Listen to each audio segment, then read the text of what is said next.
Hello നമസ്കാരം. കിഷ്കിന്ധകാണ്ഡം എന്ന ചിത്രത്തിൻ്റെ OTT അപ്ഡേഷനാണ് ഇന്നൊരു വീഡിയോ ഭാഗത്ത് ഉൾപ്പെടുത്തിയിരിക്കുന്നത്. വീഡിയോയിൽ മുൻപ് വീഡിയോ ലൈക്ക് ചെയ്യുക, ചാനൽ സബ്സ്ക്രൈബ് ചെയ്യാൻ വേണ്ടി ശ്രമിക്കുക. ആസിഫ് അലി, അപർണ ബാലമുരളി, ജഗദീഷ്, വിജയരാഘവൻ എന്നൊക്കെ പ്രധാന കഥാപാത്രങ്ങളായ ചിത്രമായിരുന്നു കിഷ്കിന്ധകാണ്ഡം. ചിത്രത്തിന് മികച്ചൊരു പോസിറ്റീവ് റെസ്പോൺസ് തന്നെയായിരുന്നു 4-ാം ദിവസവും പുറത്തു വന്നുകൊണ്ടിരിക്കുന്നത്. ഇപ്പോൾ ഏവരുമേറെ ആകാംക്ഷയോടെയാണ് കിഷ്കിന്ധകാണ്ഡം എന്ന ചിത്രത്തിൻ്റെ OTT അപ്ഡേഷൻ അറിയാൻ വേണ്ടി കാത്തിരുന്നത്. ചിത്രത്തിൻ്റെ ഏറ്റവും പ്രധാനപ്പെട്ട അപ്ഡേഷൻ ലഭിച്ചിട്ടുണ്ട്. ആ അപ്ഡേഷൻ മറ്റൊന്നുമല്ല, കിഷ്കിന്ധകാണ്ഡം എന്ന ചിത്രത്തിൻ്റെ OTT അവകാശങ്ങളൊക്കെ ആമസോൺ പ്രൈം വീഡിയോസ് എന്ന OTT പ്ലാറ്റ്ഫോം സ്വന്തമാക്കിയെന്നാണ് അറിയാൻ വേണ്ടി സാധിച്ചിട്ടുള്ളത്.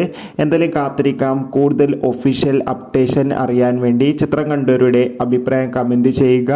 ഈ വരുന്ന സെപ്റ്റംബർ മാസം ധാരാളം ചിത്രങ്ങൾ OTT റിലീസ് ചെയ്യുന്നു. നമ്മുടെ ചാനൽ ഭാഗം പരിശോധിച്ചാൽ നിങ്ങൾക്ക് ആ വീഡിയോ ഒക്കെ കാണാൻ വേണ്ടി സാധിക്കുന്നതായിരിക്കും. അടുത്തൊരു വീഡിയോയിൽ കാണും വരെ ഏവർക്കും ബൈ ബൈ.